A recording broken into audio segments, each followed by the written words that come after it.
എല്ലാ വീടുകളിലും പൊതുവെ പെൺമക്കളോട് കൂടുതൽ ഇഷ്ടം അച്ഛനായിരിക്കുമല്ലേ?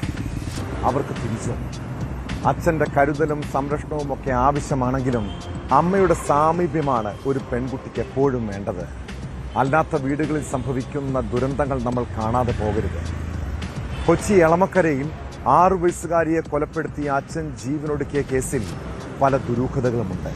കഴിഞ്ഞ 1 വർഷമായി കുഞ്ഞ് പീഡനത്തിന് ഇരയായിരുന്നുവെന്നാണ് പോസ്റ്റ്മോർട്ടം റിപ്പോർട്ടിലെ കണ്ടെത്തൽ. അമ്മ ജോലിക്ക് പോകുന്ന സമയങ്ങളിൽ അച്ഛന്റെ സംരക്ഷണയിലാണ് മകൾ വളർന്നു വന്നത്. കൂട്ടമരണത്തിന് പിന്നാലെ ഉയരുന്ന പല സംശയങ്ങളുമുണ്ട്. അച്ഛൻ കഴിഞ്ഞ കുറേ നാളുകളായി എന്തുകൊണ്ടാണ് ജോലിക്ക് പോകാതിരുന്നത്? പുറമേ നിന്ന് ആരെങ്കിലും ഇവരുടെ വീട്ടിൽ പതിവായി വരാറുണ്ടായിരുന്നു? ഇതറിയാൻ അമ്മയുടെ മൊഴി രേഖപ്പെടുത്താൻ ഒരുങ്ങുകയാണ് പോലീസ്. സമീപത്തെ CCTV ദൃശ്യങ്ങളും ശേഖരിക്കുന്നുണ്ട്.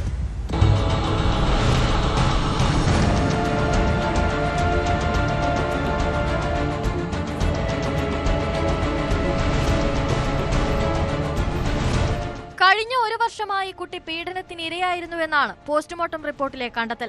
എന്നിട്ടും ഈ വിവരം അറിഞ്ഞിരുന്നില്ല എന്നാണ് അമ്മ പോലീസിനോട് പറഞ്ഞിരിക്കുന്നത്. ഇതിൽ വിശദമായ മൊഴി രേഖപ്പെടുത്താനാണ് അന്വേഷണ സംഘത്തിന്റെ തീരുമാനം. ഭർത്താവിന്റെ പെരുമാറ്റത്തെക്കുറിച്ചും വീട്ടിൽ വന്നിരുന്നവരെക്കുറിച്ചും വിശദമായി ചോദിച്ചറിയും. മരണത്തിന് മണിക്കൂറുകൾക്ക് മുൻപും പീഡനത്തിനിരയായിരുന്നതായും പോസ്റ്റ്മോർട്ടം റിപ്പോർട്ടിൽ വ്യക്തമാക്കിയിരുന്നു. പുറമേ നിന്ന് ആരെങ്കിലും വീട്ടിൽ വന്നിരുന്നോ എന്നറിയാൻ സമീപത്തെ CCTV ദൃശ്യങ്ങൾ പോലീസ് ശേഖരിച്ചു വരികയാണ്. സമീപവാസികളുടെ മൊഴിയും ഇക്കാര്യത്തിൽ രേഖപ്പെടുത്തും. കഴിഞ്ഞ മാസം 16-നാണ് എളമക്കരയിലെ വീട്ടിൽ അച്ഛനെയും മകളെയും മരിച്ച നിലയിൽ കണ്ടെത്തിയത്. മകൾക്ക് വിഷം കൊടുത്ത ശേഷം പിതാവ് ജീവനൊടുക്കുകയായിരുന്നുവെന്നാണ് പോലീസ് നിഗമനം. അമ്മയുടെ ഏക വരുമാനത്തിലാണ് കുടുംബം മുന്നോട്ടു പോയിരുന്നത്. ഭർത്താവ് നാളുകളായി ജോലിക്ക് പോകുന്നില്ലായിരുന്നു. ഇതിന്റെ കാരണങ്ങളെക്കുറിച്ച് പോലീസ് അന്വേഷിക്കുന്നുണ്ട്. അമ്മ ജോലിക്ക് പോകുന്ന സമയത്ത് കുട്ടിയുടെ സംരക്ഷണ ചുമതല പൂർണ്ണമായും പിതാവിനായിരുന്നുവെന്നും കുട്ടിയെ ഡേ കെയറുകളിൽ വിട്ടിരുന്നുവെന്നും പോലീസ് പരിശോധിക്കുന്നുണ്ട്.